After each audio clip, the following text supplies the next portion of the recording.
Hello, everybody. Welcome back to the Gaming Based Podcast. This is episode number 11.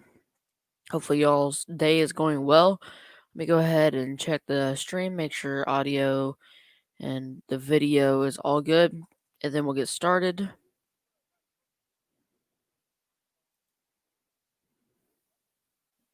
Okay. I think everything is sounding good and looking good. Looking like it. Alright, so, like I said, today we're going to be talking about gaming news related things and all of that. Just like a normal show. It has been a while since we've done an episode, but we're back. Took some time off because of Christmas, and also I was just having a lot of problems, personal problems. But I'm back now. Been going to school. It's been good. Um, so as we start here, like I said, do want to say it's the 11th one.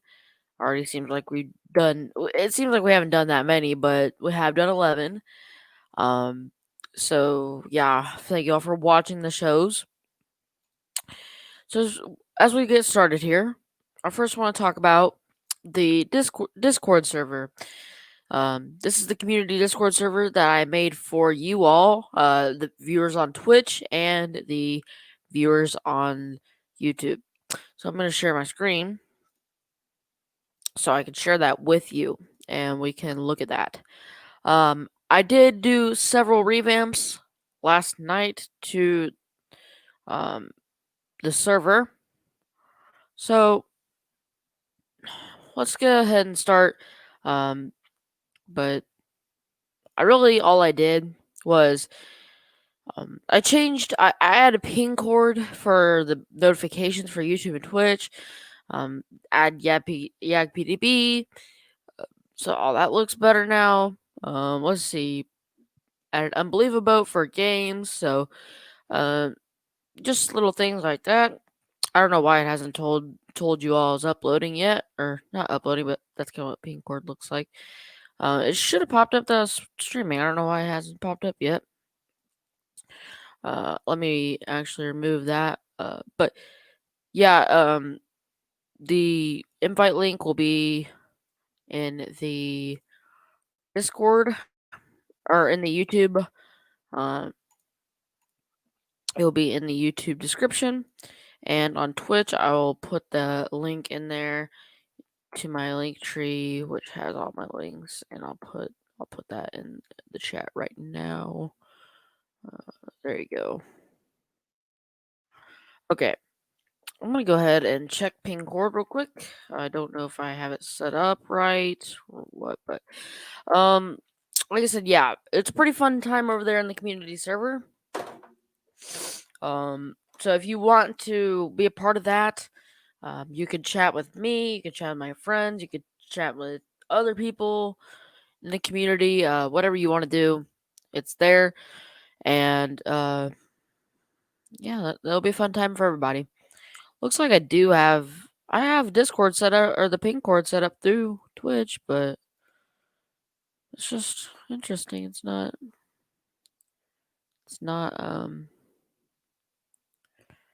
it ain't popping up.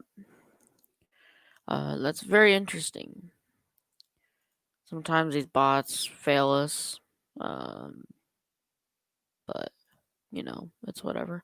It might come through later. Sometimes this happens with bots. And also we're still doing the whole rhythm support. Last time I streamed, I wasn't part of the support team yet, but I am part of the full support team. And yeah, that's good. And you also probably didn't notice. Well, you probably did, but last stream we didn't have the background like this. It was different. I did end up moving around my room, so this setup is different now. Let's go ahead and get into these topics. Got a few of them. One that I thought was really impressive, and we're gonna go ahead and start with that, which is the Rust developer made more than $1 million in a day twice this week. Let's go ahead and start with that. GameSpot article, of course. Okay, so if we go over here, it says, despite having released all the way back in 2013, through early access, the PC survival game Rust is enjoying a new lease on life recently after numerous streamers started playing it again. This uptick in attention has led to a huge spike in sales and revenue, according to Gary Newman of developer Facepunch. Newman revealed on Twitter that Facepunch made more than 1 million in gross revenue on 2 different occasions this week on Steam. You can see the sales graphic below. Now some of this revenue might be related to Facepunch's other game, Gary's Mod, but you'd have to imagine the bulk is coming from Rust. So they say we made over 1 million on Steam on 2 days this week. And there's kind of the charts. Newman also shared that Rust recently doubled its record for player count, a record that was set just days prior. Steam's public data shows that Rust had more than 200,000 peak concurrent players on January 8th, which makes it among the most popular games on Steam overall. While Rust was initially released in early access back in 2013, the full release happened in 2018. Many are saying Rust is enjoying an Among Us style resurgence, as both games grew significantly in popularity after streamers began to play it more and more. Rust didn't receive a very positive reception when it entered full release. It also underwent several design changes, including the removal of zombies. A console edition of Rust is in development for PlayStation 4 and Xbox One. It was recently delayed to 2021, but there's reason to believe it might be releasing sooner than later. In other news, a new update for Rust is out on PC. Pretty interesting there. That is something I was wanting to say. Among Us, was released a couple years back, and wasn't a whole lot like really popular. And then it did pick up on popularity again, and this is what we're seeing with Rust now. So, um, glad to see some games coming back that really didn't take off on the start, but now are, taking off again. That is nice to see. And then our next one here that I had to get through on this show at least was the black PS5s are on sale, but you probably won't get one. We've talked a lot about the PS5s and Xbox Series X's here, and this is no surprise that you're probably not gonna be able to get one. So let's go ahead and say this one. It says the PlayStation 5 represents a pretty bold design choice, though, with a curved space edge design and well fins on the sides. Fans have naturally assumed that an all-black model would be coming, matching the look of the last few PlayStation consoles, but Sony hasn't introduced one so far. You're able to order one now through a third-party company. However, they are extremely limited supply, even for PS5 standards. The store Super 5 is selling black consoles inspired by the design of the PS2. That means the white parts of the console and DualSense controller have been converted to black, and it sports retro coloring with the old PlayStation logo and the colors on the face buttons. The custom consoles went on sale today, January 8th, which is post yesterday, at 3 p.m. at Eastern. However, you won't actually get the system until late spring. And I clicked on this link earlier before I started the show, and it doesn't it's not a working link anymore. It looks pretty slick, but you'll have to snag one quickly. The store has only produced 304 of the custom consoles, which will make them considerably harder to come by, even than a standard retail PS5, which is already notoriously difficult to find. The console package includes a black DualSense controller, but custom controllers are also available to purchase separately, with about 500 available. Sony has teased further DualSense controller color options will come at some point. So these are PS5s that this company has been making. So you got the old PlayStation logo. Pretty cool. If you're lucky enough to get one, you'll also be paying extra for the aesthetic satisfaction. The consoles are priced at $650 and $750 for the all digital and standard edition, respectively, a sharp increase from the $400 and $500 regular cost. The Alular a la carte DualSense controllers are similar pricey at $100 up from $70. And it's always custom hardware. There's the possibility that those modifications could void the warranty or lead to other unexpected issues, so buyer beware. If you just want a regular old vanilla PS5, keep an eye out on the restock guide, and they update it. Okay. So again, another cool one. This manufacturer is definitely gonna be making some money on that,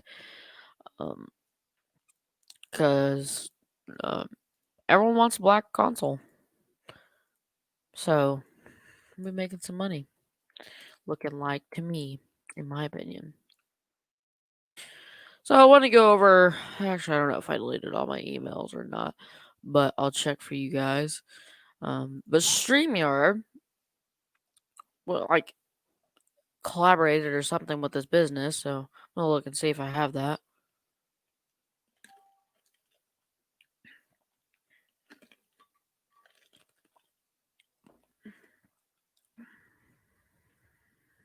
Yeah, I do.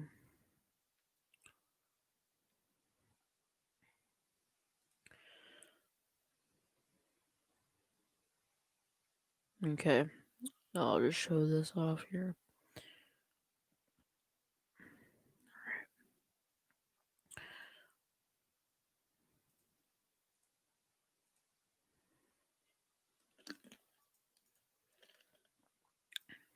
Okay, so Streamyard has joined the Hop-In platform.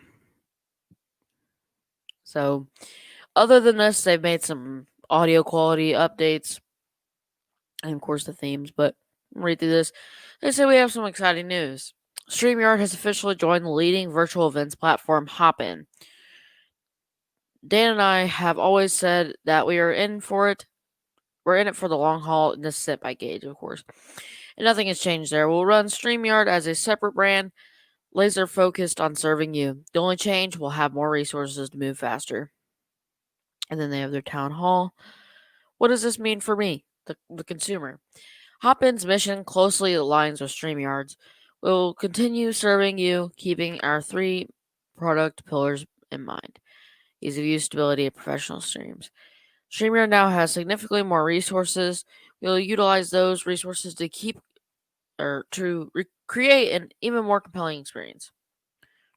Will I be able to keep my StreamYard account as I know it today? Absolutely. We joined Hop-In because it benefits our existing customers and Hop-In's even producers alike. We will continue to operate as a separate brand and are committed to serving you. Can I do virtual events on StreamYard now? StreamYard will remain a separate product from Hop-In, but you can expect a native integration in the future. What other changes can I expect? Other than a better core experience and updates at a faster pace, you can expect Hop-In to expand and accelerate StreamYard's development of innovative features. What about the updates? They've already made some exciting progress after combining our efforts with Hop-In's. Here are some of the updates that they're working on. So share videos of any length directly from your computer. Video clips are great for intros and outros, but sometimes you just need to share a long form video. The feature will allow you to share videos directly from your computer.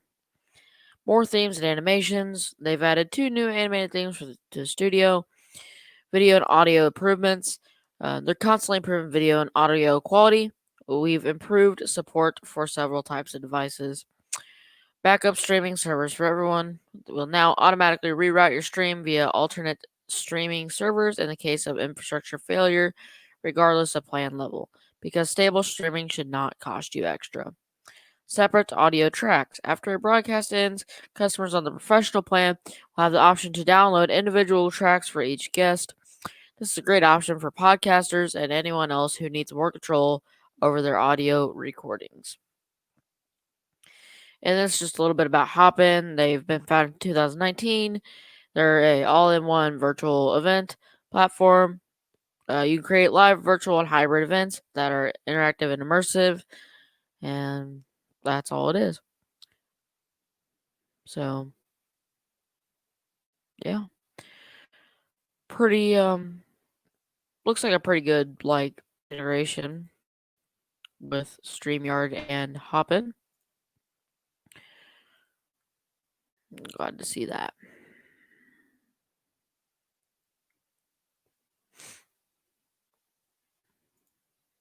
Okay. Moving on to the next one here. Believe it or not, I can't really believe it, but the Xbox players are ask players. Wow, that I butchered that. Xbox asks players if they want PS5 controller features. Let's get into it. I butchered that too. That was bad. Okay. It's written on January 7th, just to um, remind you. So, the Xbox Series X and S use a controller that is remarkably similar to the Xbox One, with it even being compatible with both console generations. However, it lacks a fancy feature. Ooh, boy, that is not good. I know you all can't hear that, but I could. I can hear it. I mean, I don't even have my headphones on, but I can hear my headphones over there. It lacks fancy features of the PS5's dual sense controller, and it appears Microsoft could be considering some sort of upgrade in the future, or it's at least asking players if they want it. So TechRadar spotted this, and a survey began being sent out to certain Xbox Series X and S users, asked a number of questions about their thoughts on the console this far, including if it feels faster than previous systems and feels like a complete next-gen upgrade, which it should because it rocks an SSD. But it also mentions PlayStation by name, asking if players are aware of PlayStation's controllers, features, and whether they want them on the Xbox controller. Those features include motion control, advanced haptic feedback, and most notably, the adaptive triggers on the PS5's DualSense controller. These allow for variable responses depending on the game and situation, adding increased tension or rumble. They can simulate the force necessary to pull back on a bow or even the recoil from a gun, and are showcased heavily in the pre installed game Astro's Playroom. Sony has been using motion control and its controllers in one form or another since the PS3. Microsoft experimented with it on the Xbox One with Kinect, but without support for that peripheral on Xbox Series X and S, it's currently not an option. The PS4 required motion controls when using the PlayStation VR headset, as the cameras tracked the light bar on the front in order to determine its position. With no VR support on Xbox, that's not necessary. Xbox is no stranger to large controller revisions, with its very first Duke controller on the original Xbox getting replaced by a much smaller design that repositioned its buttons. In that case, the revision ways to make the design more comfortable for those without enormous hands. All right. Here we got a Ninja article. He's saying that he's going to play the main role on a TV show, but he doesn't say which one. So, Ninja is taking his talents to a different medium. Blevins revealed on Twitter that he just finished doing a voiceover for a main role on a TV show. Blevins said he isn't allowed to say more yet, but he's enjoyed the experience. Voice acting is so fun, a huge passion of mine that I'm starting to get to live out. Blevins is no stranger to TV or film. He played Ice Cream on The Masked Singer, while he's set to have a cameo in the Ryan Reynolds video game movie Free Guy. Blevins and his partner slash manager Jessica filmed a scene for Jumanji: The Next Level, but it was cut. So it says this is Jessica Blevins' wife. Saying, "You guys remember me telling you that Tyler and I filmed a scene in Jumanji where he was a douche DJ in college? And I was at the party with my boyfriend. That wasn't Tyler. Meet Bruno. Haha. Such amazing memories. I hope they release a scene on YouTube. It's no surprise to see Blevins branching out to new areas. In a 2020 cover story for The Hollywood Reporter, Blevins said he was setting his sights beyond games. So, more, he's, you know, expanding on what he's doing, not just doing regular games. So, good for him.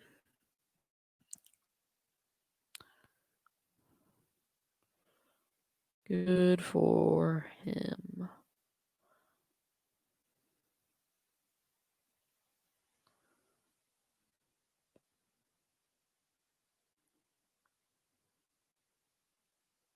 Try to find something. I was looking for the specific thing, and now I can't even find it.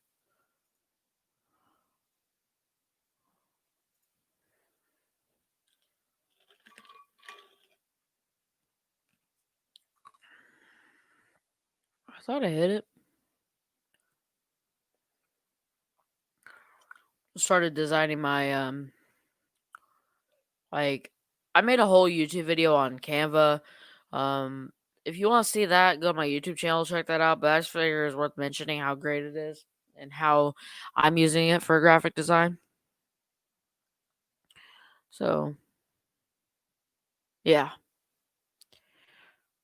A lot of people are talking about Cobra Kai season 3.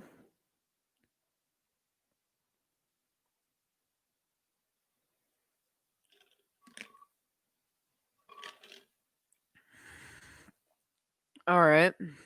This is a good one.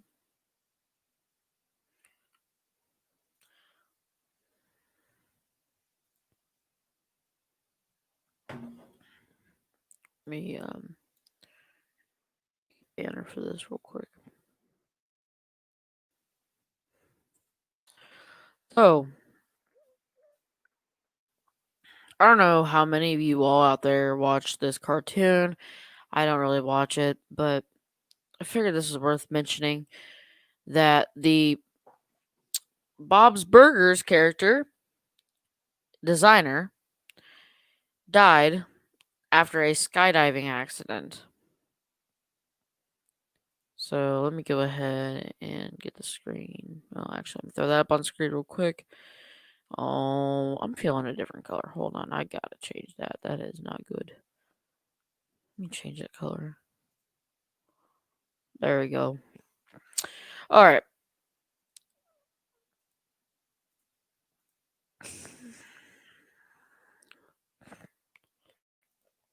So, it says Dave Creek, who served as lead character designer on the Fox animated series Bob's Burgers since it premiered in 2011, has died at 42 years old. The news was first reported by Cartoon Brew, which revealed the artist passed Thursday from injuries sustained during a skydiving accident over the weekend. A statement from Fox, 20th Television, and Bento Box Entertainment reads, "We are heartbroken at the tragic passing of Dave. Wow, I can't pronounce that word. Whoa. An extraordinary artist who has been with Bob's Burgers from day one. He was not just an incredible talent, but a beautiful person as well. And our hearts go out to his family, friends, and all of his colleagues at the show who loved him and are grieving today."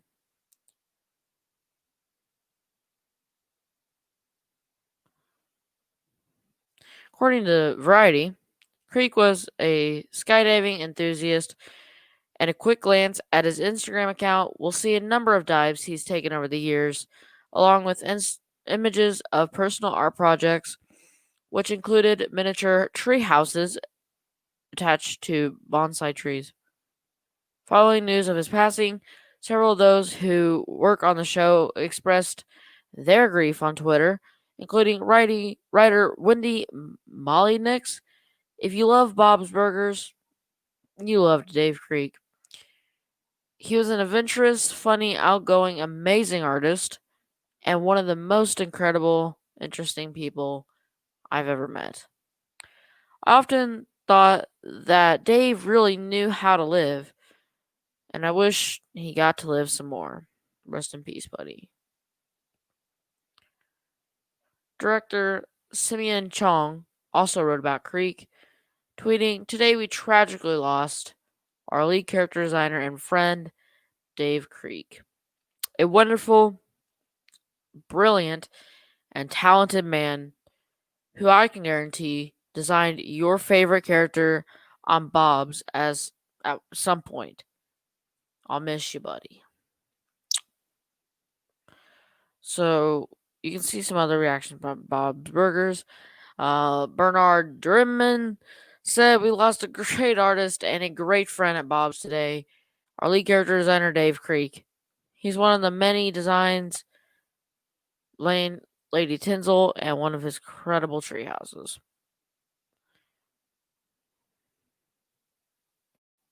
That's it.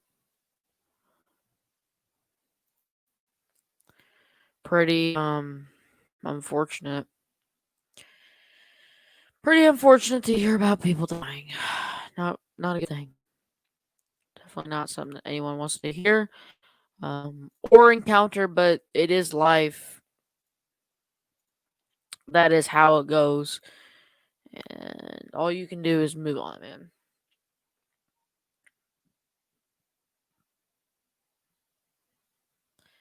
And this is a good point. A couple, I don't know how many weeks. Was it 3 weeks ago? Maybe. It was around right around Christmas time. We all get our points where we have unhappiness, and this is to help encourage you. But we all get our points where we're unhappy, and that's perfectly fine. I mean, you are made to be unhappy. Like, you're not made to be unhappy, but part of your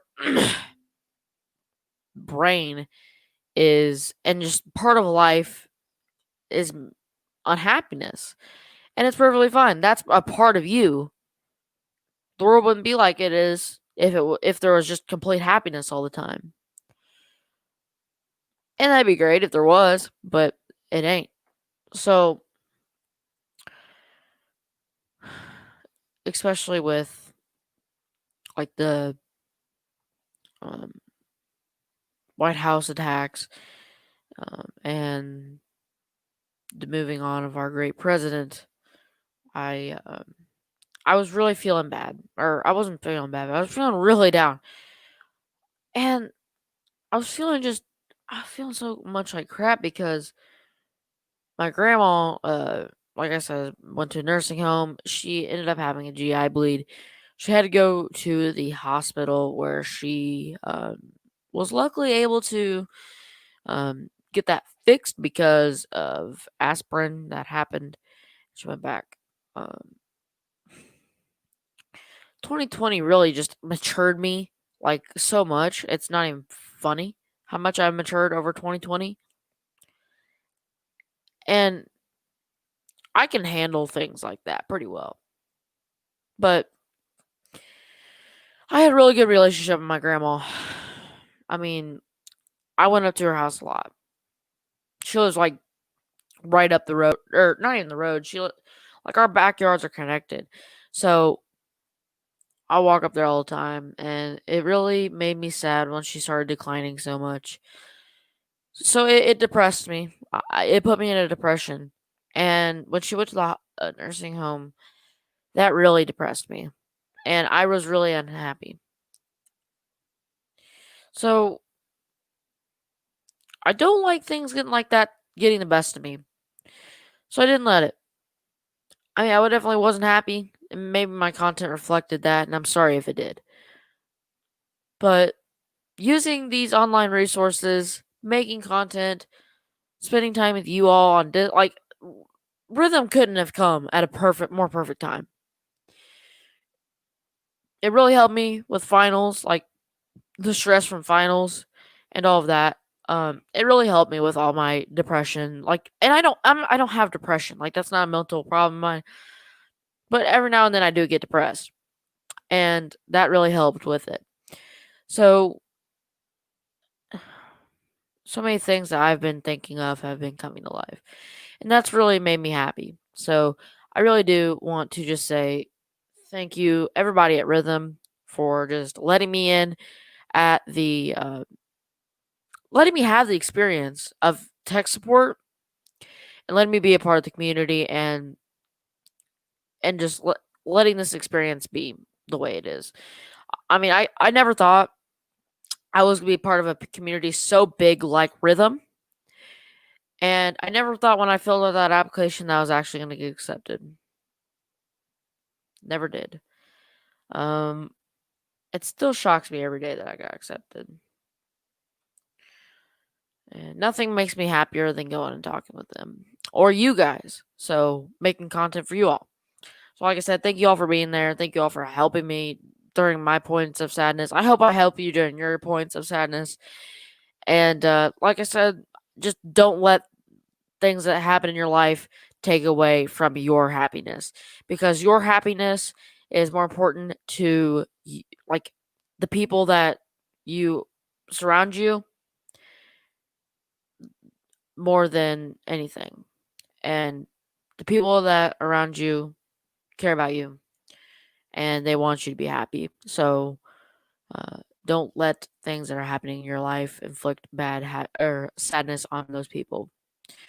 And because you never know what you got till it's gone. That's very true. I heard that in a song. So just really cherish that. And I know with my grandma being over in the nursing home, I don't know if she's gonna come back. So that statement has became so true. You never know what you got till it's gone. So very, very true. But I want to say, guys, thank you for just everything. I've been seeing more improvement, growth in the YouTube server, and I really thank you.